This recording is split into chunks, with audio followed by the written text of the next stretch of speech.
Hello, I'm Helena Andrews-Dyer, pop culture writer at the Washington Post. Thank you for joining us virtually for this 92Y Talks event.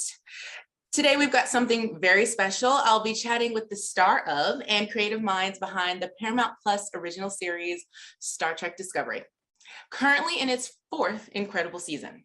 Let's take a look. Life is just a blink.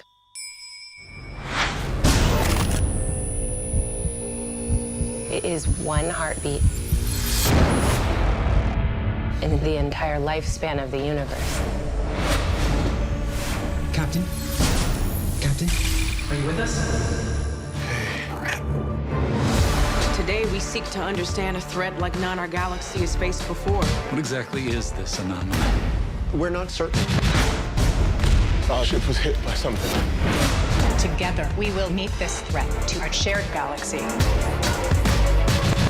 Until we understand the anomaly well enough to predict its path, billions more lives will be at risk. Not on our watch. Leadership is about balance. Your acts of bravery are huge swings of the pendulum. And there is a very fine line between a pendulum and a wrecking ball. It'll be bumpy. We could be destroyed. We're totally gonna ignore that warning, aren't we? Mm-hmm. Oh, well, I've lived a good life. Jump! With so much at stake, countless lives, futures. Once we enter the anomaly, we are going where no one has gone before. Wherever we come from, whatever our experiences, You got this. we're all in this together. I gotta have hope that we'll find a way to stop it. We cannot let fear define us in this moment. The future remains uncertain. But the captain in me knows anything is possible. Ready when you are, Captain. Let's fly.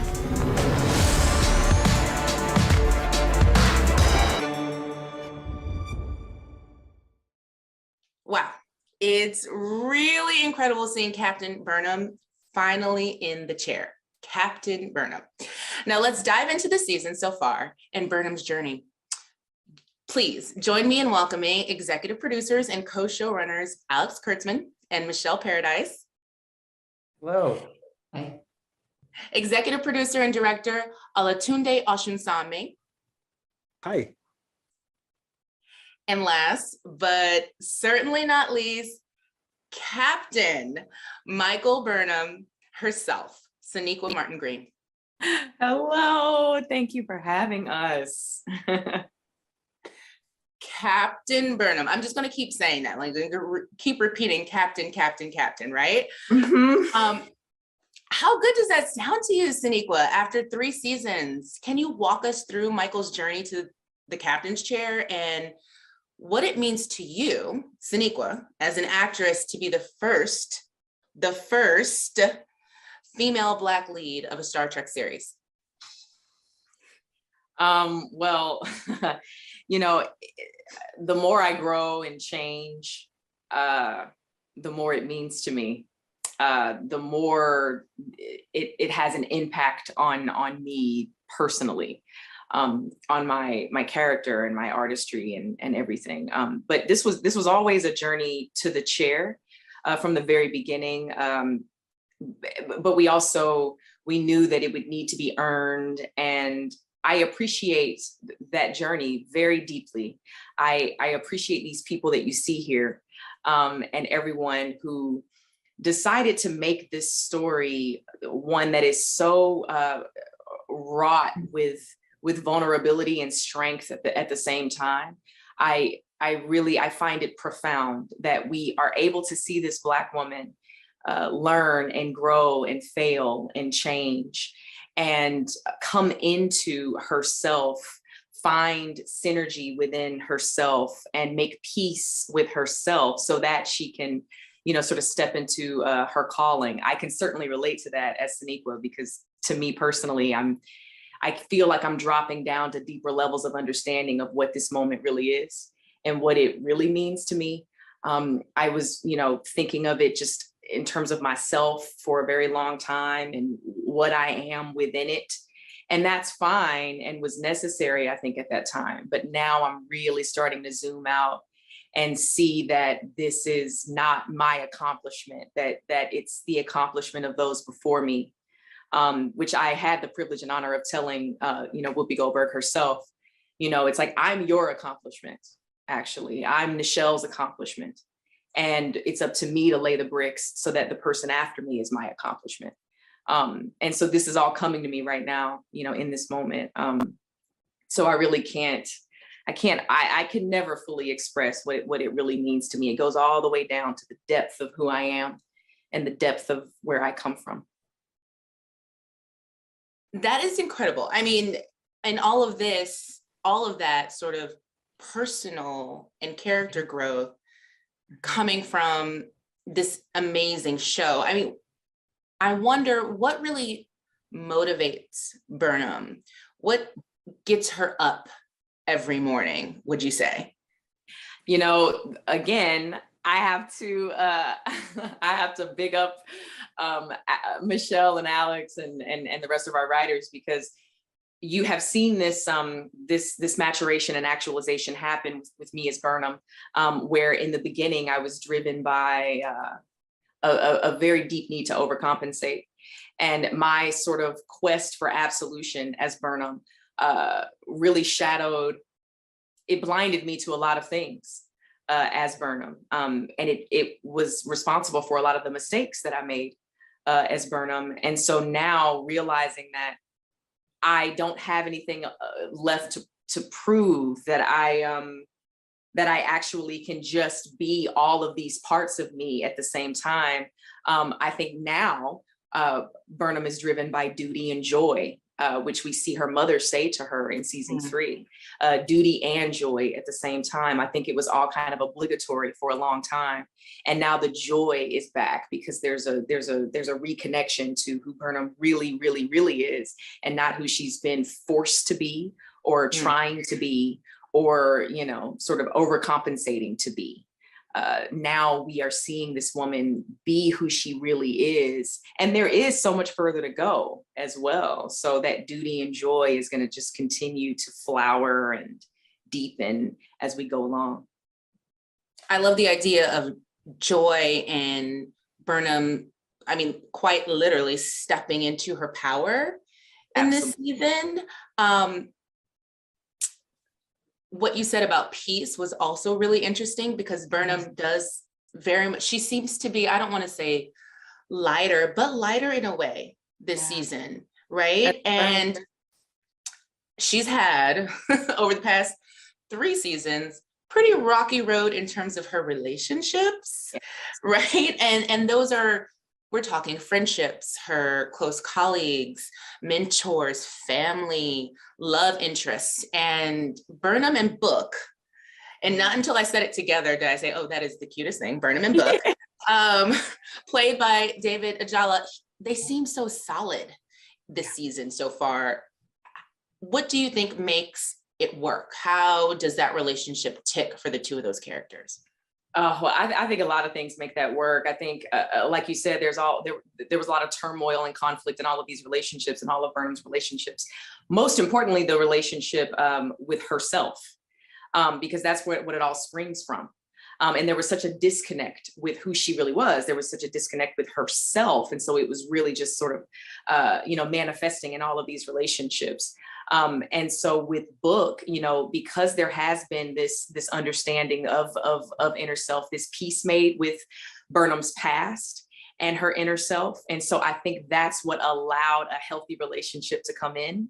Of course, Book is played brilliantly by David Ajala. He really is. He's such a risk taker. He's so courageous in his choices. I really appreciate that about him. And I think that Burnham found such solace in him, but also was deeply inspired by him because he is so self-assured. And that's something that Burnham didn't even realize she was desperately needing. And so they feed each other in that way. They sharpen each other in that iron sharpening iron kind of way. And now that Burnham can be that true leader that she is, coming from the right place, coming from a place of authenticity and not from a place of defense or a place of fear or shame or guilt. It has really allowed her to be this sacrificial, energetic, passionate, wild leader who still makes mistakes and gets it wrong and has some arrogance, absolutely, and has to get through it. You know what I mean? Like, I think that that's what makes them so healthy, is that they have both come to a place where they're so comfortable with themselves that they can be completely comfortable with each other, and they innovate each other in these really interesting and poignant ways. It's like that old adage, you know, when you're ready, right, it'll come. Yes. And I think we see that with the two of them.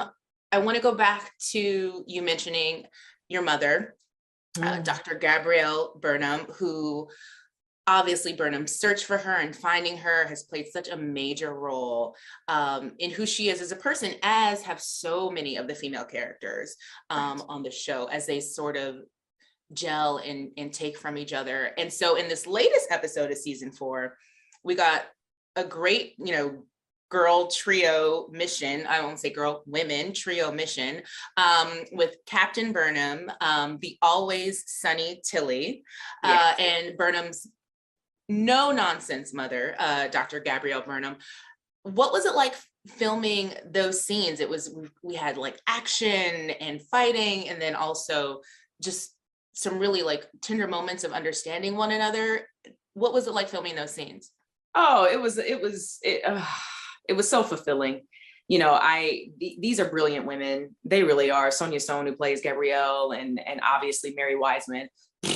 You know, these women they're brilliant. And I feel that way about everyone. I really do, about our cast. And I say this all the time, but our crew as well. But I just love how these people, how these actors are bringing these characters to life and bringing these stories to life. And it was a really, really good time. And I love this theme of the mother, right? You know, because a lot of that inward disconnect that I keep talking about came from that disconnect from Burnham's mother. And so having her come back into her life really did bring a lot of pieces of Burnham back together, you know, because it's as if this girl, you know, when Michael Burnham was a child, just was shattered into these millions of pieces. And so we're watching this woman come together little bit by little bit by little bit by little bit, slowly but surely. And I feel that that's the same with Tilly. And has been the same for Gabrielle as well. Honestly, you could see that play out in all of us, you know, hence the reason why, you know, Star Trek Discovery, why Discovery is in the title, because we're all just discovering who we are so that we can discover what we're meant to do. But I think the three of those women coming together is really powerful, you know, and Tilly talks about her mother and really helps Burnham come to like a drop down to a deeper place of forgiveness and acceptance of her mother. And I love it. I love the way the dynamic of that trip changes all of them for the better. But you know, they're never going to be the same again. And I was also freshly postpartum and trying to sword fight when I have, you know, like, oh, I can do anything, maybe not. You know what I'm saying? I love that. I love that energy. And you feel it absolutely in those scenes and in that episode. Alex, I want to kick it to you. Is it true that from the very beginning, as we talk about Sonequa's journey to the captain's chair, Burnham's journey to the captain's chair, from the very beginning, you knew that's where Burnham would end up? Yes, it is true. And I think we were all committed to making the journey complicated and challenging and taking the time to get there. I think we got there at the right time, because it gave Burnham, but it also gave the audience the opportunity to really feel the micro turns that led to that place. So we obviously started her as far away from the chair as possible. Absolutely. In order to get her there, knowing that would make for a great arc. And, you know, as Sonequa just said, she miscalculates many things in the early part of her, you know, in the early part of the show, as an interesting combination of incredible competence, a need to overcompensate, as Sonequa said, a searching for what the right thing to do is, a kind of a belief in her own intelligence, which also backfires on her early on, and I think we kind of wanted to blow her up in the first 2 episodes so that we could put the pieces back together over the course of the next few seasons. And the joy for me has been, there's a certain point at which you have a character in your head and you put the character on the page, but then the actor who comes in takes over and it becomes theirs. And the experience of having Burnham become Sonequa's was more instantaneous than I think I've ever had it with another actor, which has been a really lovely thing to see. So I think that journey has been shared by us since the top, and informed by each other's point of view on who she is. And when you talk about, I think, and Sonequa mentions this too, about like the pieces coming together, the list, right, of iconic Star Trek captains is very long. Yeah. What did you pull, or did you pull from those other folks, those other roles, to help in Burnham's character development? Behind the scenes. I don't know that I could tell you that there was a conscious choice to say Burnham is going to become this kind of captain. I think that it was more about being true to the character and then letting the character reveal to us who she was, and listening deeply enough to our instincts and to what Sonequa was bringing to it to allow us to get to a certain place that Burnham could really carve out her own space as a captain. I can tell you that there are certain things in different captains, if you look at captains of past shows, that Burnham maybe reflects or mirrors in some way, but I don't think you could say that they are in the model of another captain. She's got some of Kirk's cowboy, she's got some of Picard's strategic thoughtfulness, some of, you could say the same about Janeway. And so yet I think that part of what the show has been about very textually, and we go there a lot in season 4, is what does it mean for me to be captain based on my own identity? And one of the questions that Michelle and I asked early on in the breaking of the stories was, okay, we would come up with a plot, great, but the real question was, how does this plot move Burnham forward as a captain? What new challenge does it present to her that opens up a new door in her understanding of what it means to be a captain? And hopefully by the end of the season, she has a stronger sense of who she is as a captain. But I will tell you that I think she probably wouldn't be able to answer that question fully until the series was over, because it's going to be, as Sonequa said, it's a discovery, right? So it's an evolution, and who she is as a captain today may not be who she is as a captain tomorrow. And that's the fun of the storytelling. Absolutely. And you talk about basically character development and growth. Kicking it to you, Olatunde, you have been directing episodes of the series since the first season. What has it been like from that vantage point, watching these characters grow and because the characters of season 1 are the same, obviously, but so different. Every single character is so different now. What has it been like to watch that arc and watch that growth? Well, it's been wonderful because this cast is fantastic, as Sonequa alluded to. I mean, it's a constant series of surprises, right? Clearly, Michelle and Alex and the rest of the writers have put these characters in many different situations. But, every episode, I'm always surprised at the new depth of nuance that they bring to their performance, the new depth of behavior that they bring towards each other. So, between seasons 2 and 3, we jump way ahead into the future. And you have a situation now where everyone on Discovery on that ship, the only family that they have alive is who's on that ship, right? And what you saw was they would layer that very subtly into their performance. No matter what's going on in the scenes, this is my family, and it's just the layer that was happening in the background. And it wasn't anything that was necessarily asked of in particular scenes, but it was still there. And it was just a delight to watch from the director's standpoint that that's something I didn't actually have to ask for, that it just existed, that they just did that amongst themselves. And then also, you look at season 4, obviously when Sonequa when Burnham becomes captain, and it's a similar thing. Now you watch when she walks into a room, the posture changes from the cast. And those are just subtleties that are just nice little nuances and surprises. And it's just been fun watching them build on who they are. And as Alex mentioned a little earlier, basically make the characters their own, and tell me stuff that they think should happen, and I think that's very exciting. The idea of family, I love that you pointed to that, because it comes through in every scene, right? In every moment, the fact that the crew of the USS Discovery think of themselves as family. And as you say, they are pretty much all each other's got 900 and some odd years into the future. Michelle, how behind the scenes, how do you craft those individual storylines of all the crew members that make up this whole family and make it work or not work, as families tend to lean towards dysfunction every now and then?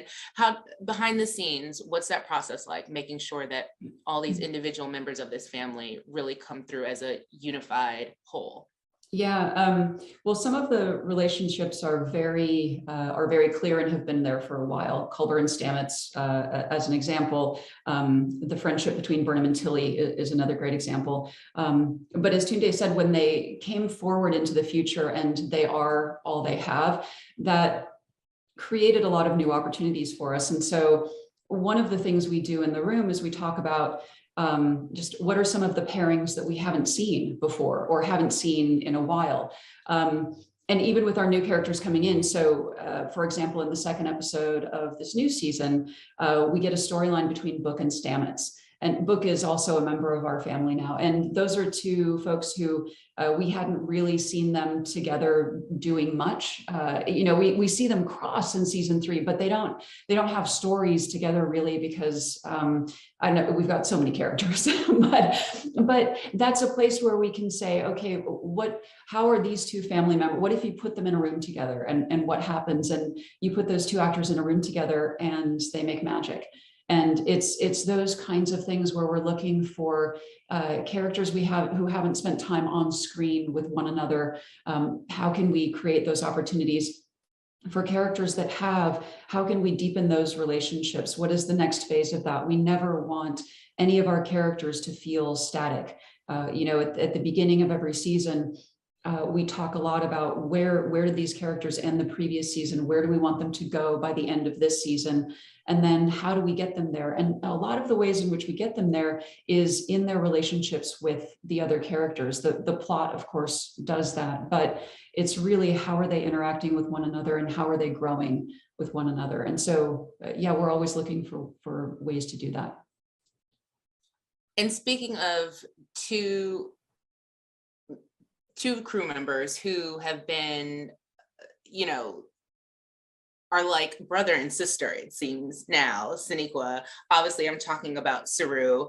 That relationship has just run the gamut from the beginning until now, and it's deepened so beautifully. How do you see the two of them growing as this season and the seasons progress?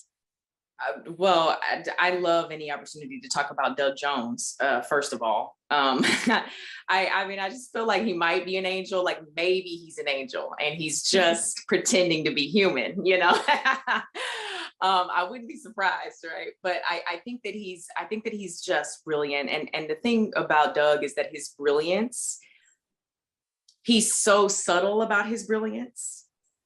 You would never, he's just one of the most gracious, human beings you'll meet. And so, the more you learn about the actual craft is the more you learn about how brilliant he really is, and what he's actually bringing behind the prosthetic through all of that latex, the life he's able to imbue into Saru.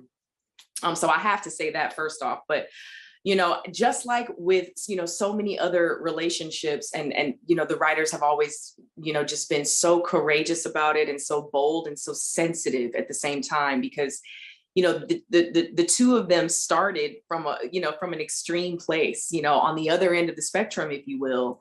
And then they realized that they were just coming against each other out of love and respect and really loyalty in an odd way. They looked across to each other and said, "You're my equal, and I really am inspired by you." That was subtextual. Emotionally speaking. And then they started to realize through a series of events and his Vihari that, I just think it's one of the most beautiful things we've covered in the series as a whole, is his journey from fear to strength, his actualization in that way.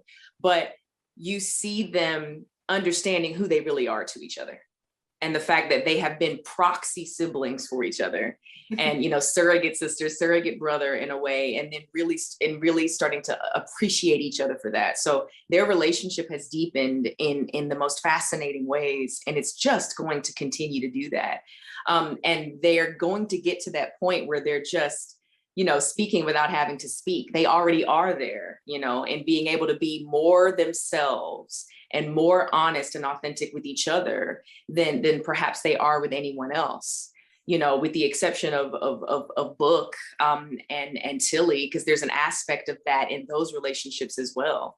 With Burnham, is that ability to be free and who you really are. So I'm really excited for what's in store for the two of them, because they have both contributed to each other's identity in very permanent ways, which I love. And that, what I think is really interesting about Burnham's relationship with Saru is that it's really mirrored into the storyline with Gray, in terms of two people really like needing each other and leaning on each other. And tell us, Michelle, about that storyline. We got an incredible episode this season where Gray, if we talk about actualization, right? And it's just handled with so much care. Talk to me behind the scenes, the producers and the writers. What did you guys talk about in terms of creating that scene and making sure it was just so expertly done? Well, there was a lot that went into it. Starting at the end of last season, Culber made a promise to Gray that you will be seen. And so it was very important to us this season to make sure that we paid that off. There was never a question that we were going to pay that off. As with last season, it felt very important. We're very well aware that we're telling a story, but it is also metaphor made manifest, in that we have a trans actor playing a trans character. And it's very, very important for us to get these things right. And so last season, we've talked about this before, but as we were working on the characters of Adira and Gray, Alex and I spent a lot of time talking with Nick Adams at GLAAD, who runs their transgender representation. And he was incredibly helpful in helping guide just the development of those stories. And of course, we worked with Blue and Ian directly as well, as we were developing those characters and telling these storylines. And so coming into this season, it felt very important to continue that process and make sure that that the whole part, everything from how is Gray going to get his body, what is the messaging of how specifically he gets his body, is there anything about that we're saying that we want to be careful about, making sure that the scene itself, the dialogue between the characters felt right. It also felt very important that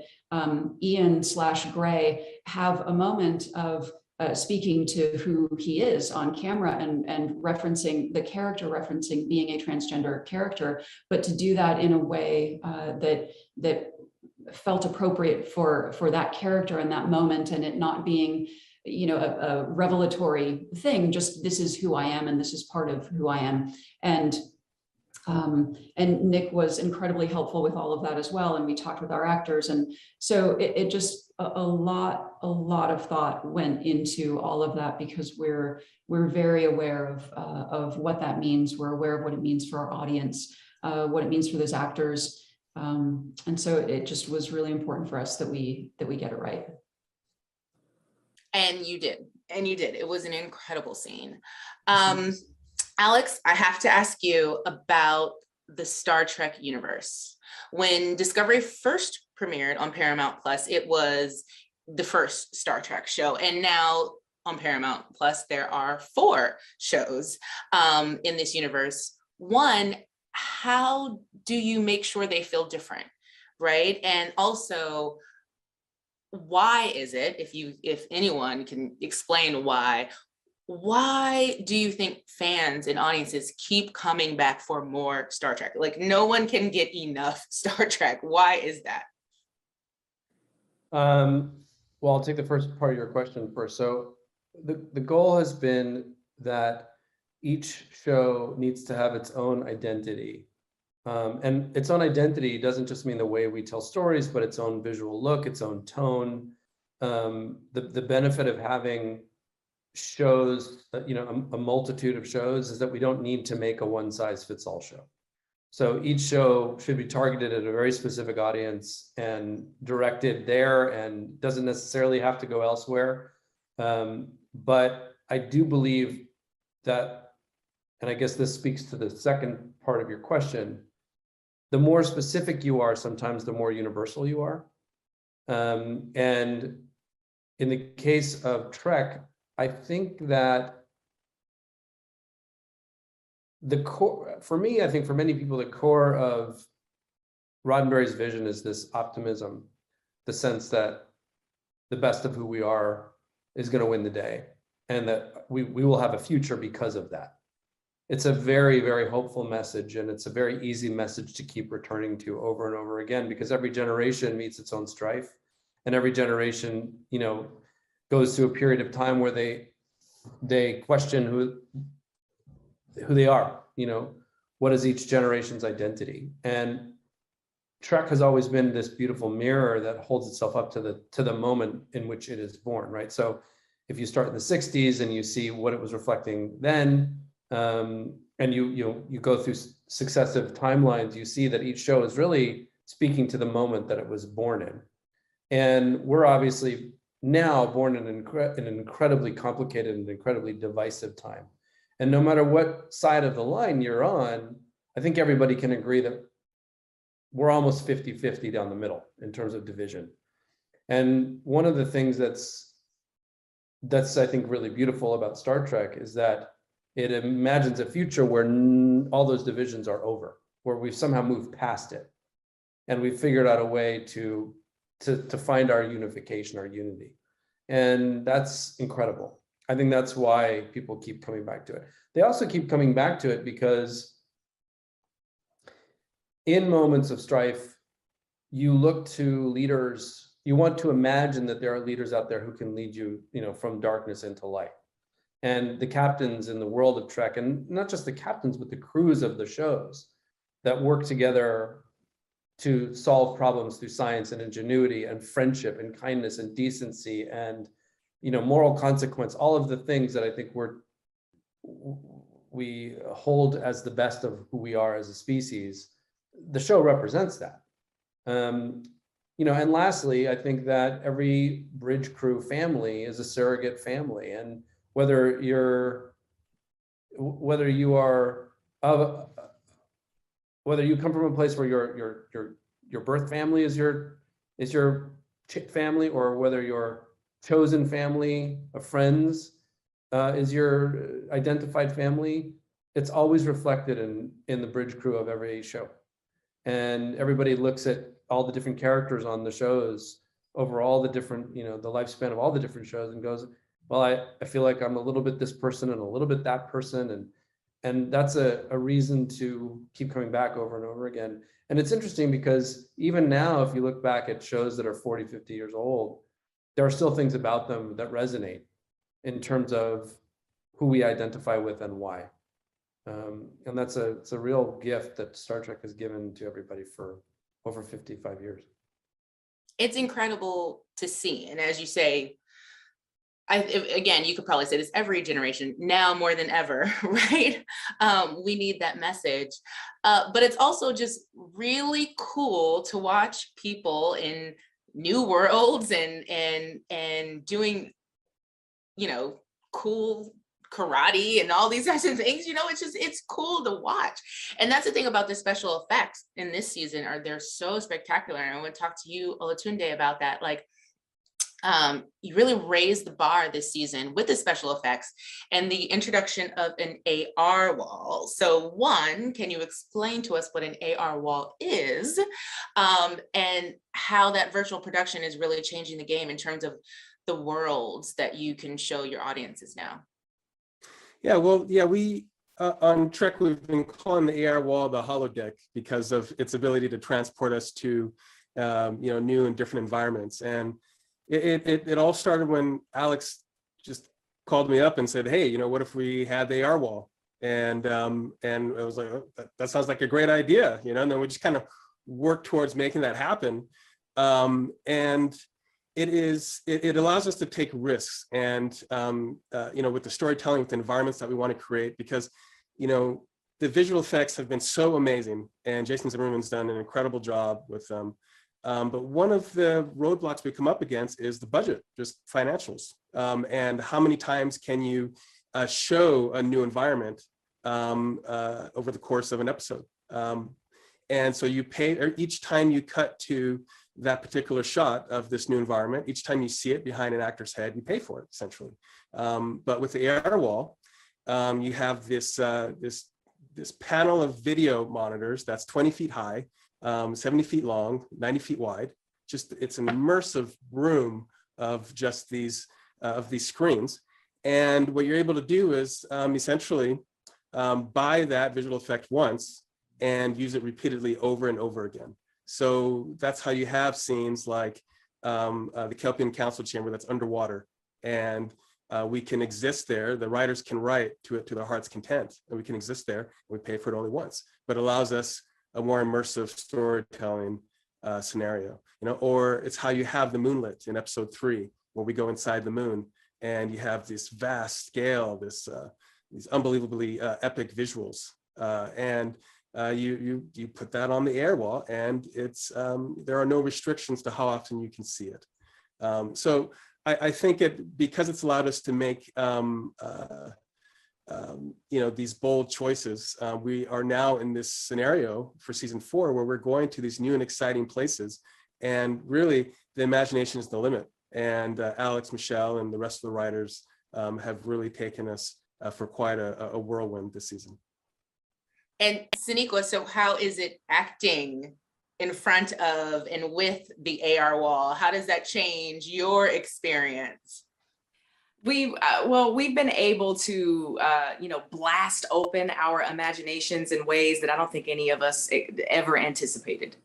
The imagination is so responsible for, telling a true story in the sci-fi genre, but because of the brilliance of the people we have working, in this company, everyone at the tip top of their fields, operating at such a level of excellence that we're able to have communion with things right in front of us. We're able to see and touch and feel things in real life that are quite alien, just straight up alien, but we get to actually be there with it and see it and let it wash over you and let it affect you and let it change you and sort of be a vessel for it.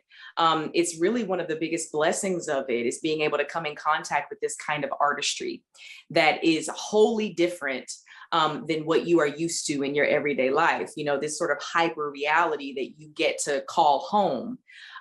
It's really, it really elevates. I think it elevates all of us. I think the fact that it exists speaks to an elevation that is already there. But I think that it also just lifts us up. It lifts us up where we belong, doesn't it? Like in the story. Because, we're all, speaking of the accomplishment of all of this and really just, piggybacking off of everything that Michelle and Alex and Tunde have said, we're all just stewards and custodians of this thing. And we don't own it, but we, it takes a village, right? To tell a story and to nurture a story. And it certainly takes a village to nurture Trek. And so we're able to do that, and we're holding it and we're caring for it and nurturing it all together. And so, you know, this is our part. This is, you know, that this is allyship, you know, these stories that we're telling that are groundbreaking, you know, people being able to see themselves, people that have not before now seen themselves. I appreciate Michelle and Alex and Tunde for giving of their hearts in this way. And yes, the visual effects, it's one of those things that really kind of just ratchets you out of the moment that you're in your everyday life, and just propels you into this world. So I'm always excited about it. And the special effects that we do deal with are so exciting. And then we also have that moment when we see it and we go, you know, which is really cool too. I love that it's a cool experience for everyone. Like literally you get to walk into work and step into set and see this amazing screen, and that just instantly transports you, right? You talk about lifting folks up to where they belong. This is a question for everyone. Who came up with "Let's Fly"? Michelle? I think, Will, when we knew that Burnham needed a tagline, and I don't actually remember. Alex and I were talking about it and just tossing out a bunch of ideas, and you know, "Let's Sally Forth" didn't quite do it. "Onward Ho" didn't feel like the right thing. I don't remember who it might. I think it might have been you, or was it you? No, Alex. Yeah. I honestly don't remember. I don't remember either, but I do. No one wants to take credit for it. It was Grudge. But I do remember when, however it came about, when that was the phrase, it felt like the phrase. Like it just felt like, oh, of course that's what Burnham would say, because there's a strength to it, a command to it, a confidence to it, a looking forward, a feeling of whatever is out there. I'm so excited to find it. Like it all just felt like it was embodied in these two words. And you know, and then you see every single time she delivers that, it's like when you see it for the first time at the end of season 3, I just get chills when I see it. And then over the course of season 4, by the way, Burnham's in all sorts of different circumstances, and Sonequa delivers it in all these different ways, depending on where Burnham is and where, you know, the situation is emotionally. And it's just, I love that. It's just wonderful to see. I love it too. I'm sorry if I am interrupting you, Alex, because you probably were about to say something about it. But I had gone through all of these sort of things in my mind. I was like, what is it going to be? What is it going to be? What is it going to be? And I was sort of workshopping some things in my head. But I just remember the day that I read it, and I was like, well, that's it. You know, it was just like looking in a mirror, or like coming home. It was like being solidified and cemented. It was like laying to rest. It was all these things all at once. I said, this is perfection. This is exactly right. And so there's something really special to be said about us not having to have a conversation about it, or me not having to have a conversation about it, or feel like it was something I had to press or push, like, hey, can it be this or can it be that? You know, there's such a trust there, because, you know, we're all really stewarding this thing with all, you know, with all that we have. You know, it's like we all are doing this together, and we all bring ourselves to it in these really pivotal ways.